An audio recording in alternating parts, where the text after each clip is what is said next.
we're pivoting again. I know.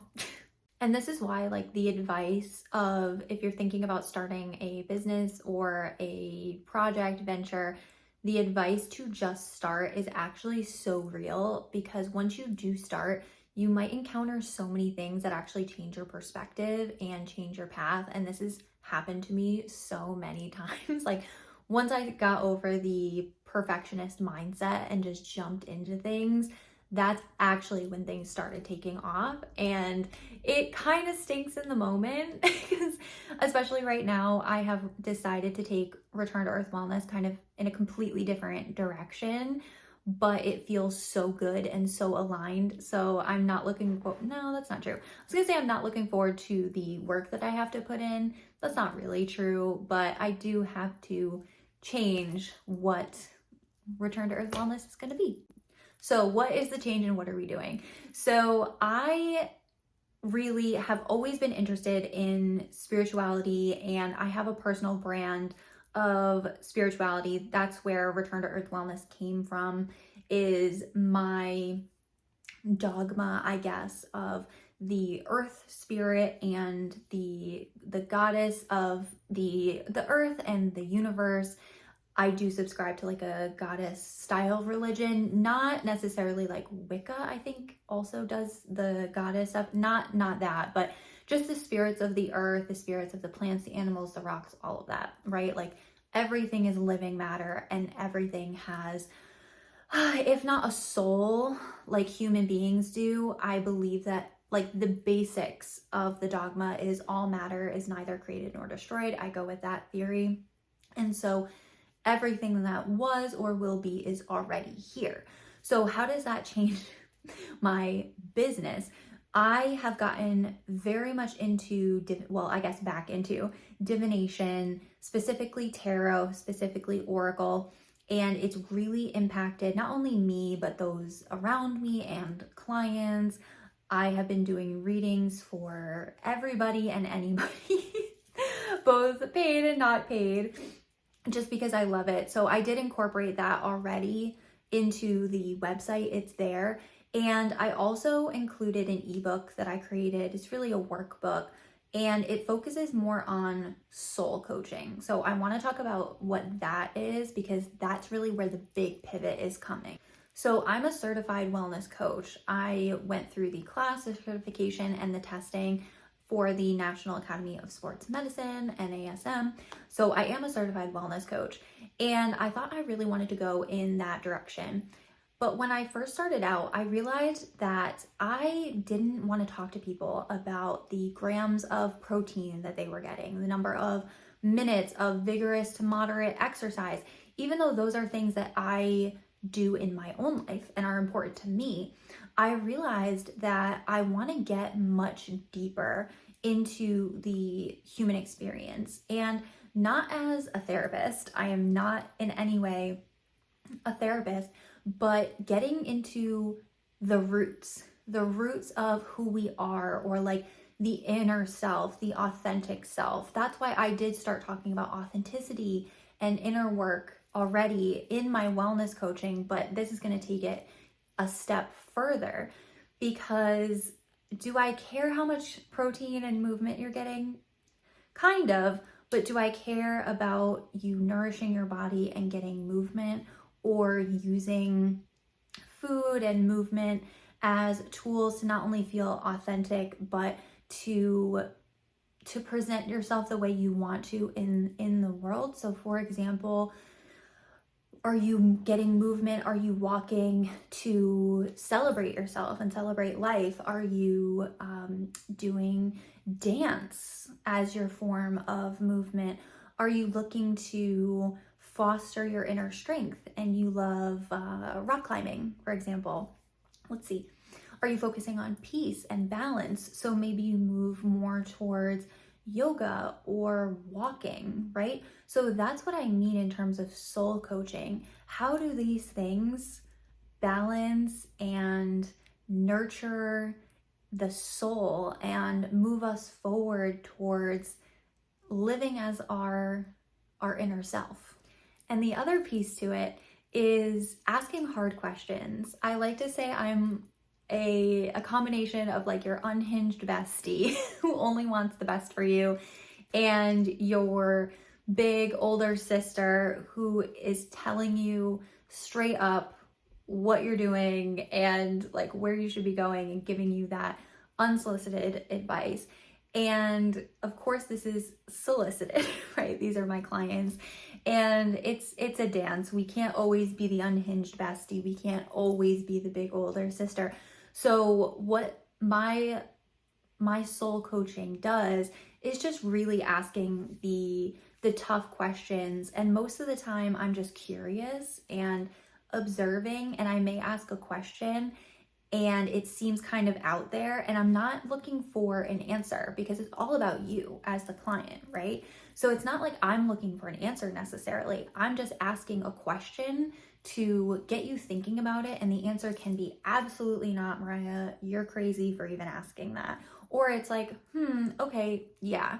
And like, what's an example of that, right? So I'm thinking of one person who is dating, right? I'm just making up a person right now. So I'm thinking of one person who is dating, and they are telling me that they're having a hard time. They are seeming to date a lot of unavailable people, and something's always going on, something's always going wrong, and there's this, that, and the other thing, right? We've all been there. We've all, known that person. So I feel like that's a pretty good example. So something that I would ask as like a soul coach is, why do you think that is? Because if you're dating all of these unavailable people and you're having this situation come up again and again and again, you're the common denominator. So why do you think that you are either attracting these unavailable people, or why are you seeking them out? That would be question number one. And depending on that answer, that could change the questions, right? But I think one of my questions is also, and this could apply to a lot of situations, as as a soul coach, do you want to change? Do you actually want to break this cycle, or do you want to live in this lesson a little bit longer? And I know that's kind of a weird thing to say, but I'm thinking of not only myself, but clients, people I've known. Sometimes you do have to live in that lesson a little while longer. Sometimes you're not ready to break the cycle, or you think you are and you're not, but it does take a lot of work. And sometimes we just want to live in that cycle, and as long as it's not like extremely destructive to us, that's okay in some degrees, right? Like, I'm thinking of like myself.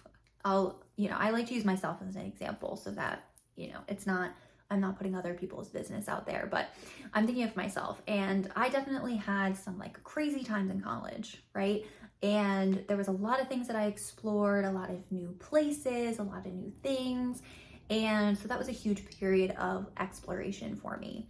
Or I'm thinking of a relationship that I was in that was like, I'm laughing because I always joke with the universe, like, you didn't have to go that hard. You didn't have to go that hard at me. But the lessons that I learned in that relationship carried over into my now marriage with my wife, and really changed how her and I interacted, because this relationship was during a period where we were broken up for a couple of years before we reconnected. And if I had not learned those lessons, even though, again, you didn't have to go that hard, maybe she did, because I wouldn't have been the person that I am today, and I wouldn't have been able to be as steady in this relationship with my wife, and how I treat her, how I treat myself, how I treat our marriage and our relationship. A lot of those things come from what I learned during that relationship. So that would be, kind of an odd question, but something that I would ask as a soul coach. And the kind of woo-woo piece to it, right, is that I don't want to say an ability, but I can see into a person upon meeting them, interacting with them, sometimes just seeing people out and about. I can read their energy and read into their soul, which is kind of why I call it soul coaching. I can always tell something about a person, and I don't get to choose what that is. The other person doesn't get to choose what that is.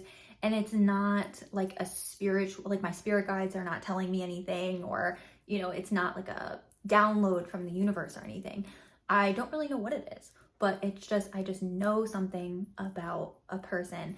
And I also have the ability to draw things out of people. I've always had it. I'll never forget one time I was speaking with somebody, one night at a party or something.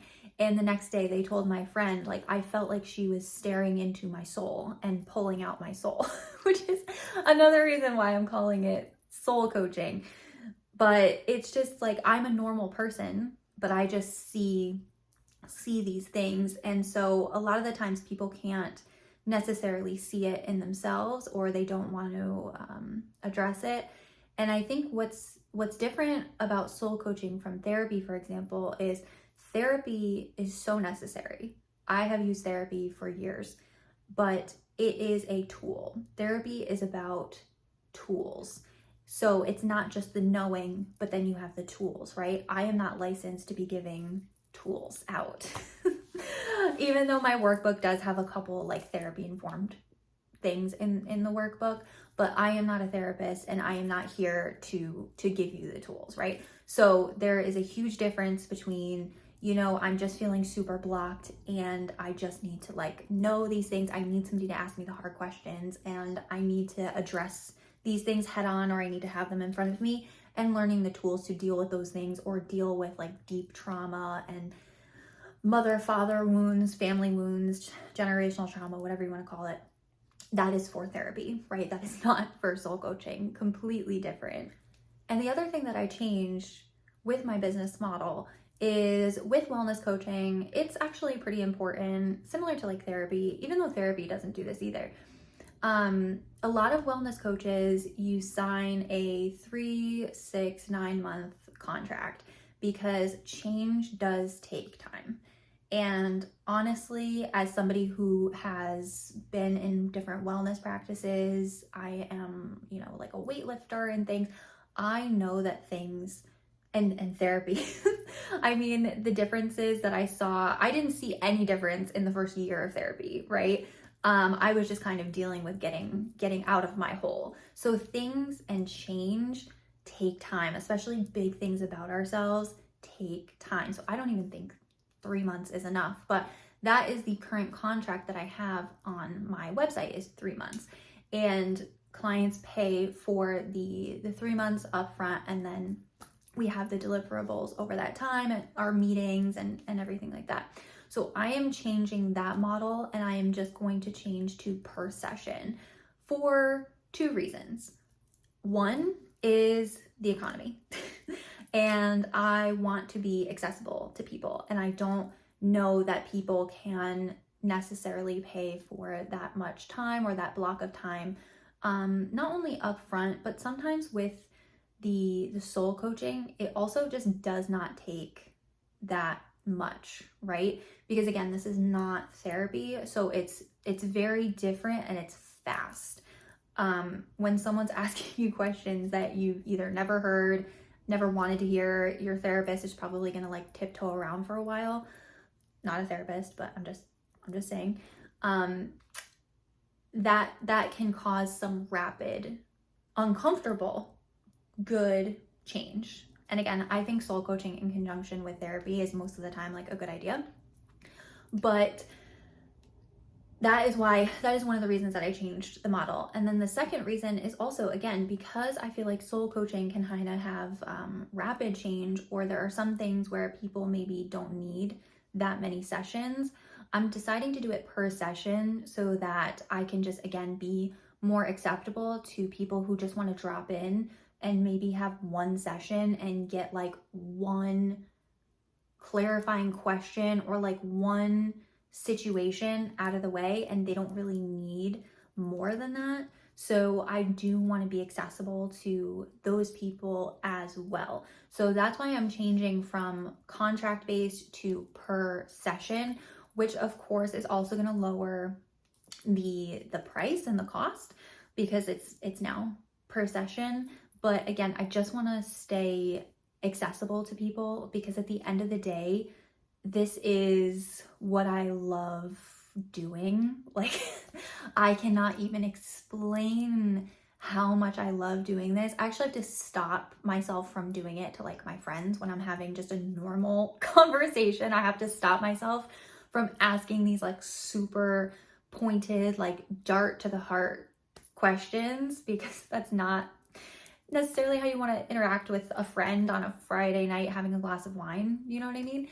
This literally happened to me on Friday while doing that, which is why I'm saying it. But yeah, so that is how Return to Earth Wellness is changing. I'm going to keep the name Return to Earth Wellness because I do think it's still poignant, but it is going to just shift more towards that soul coaching model per session.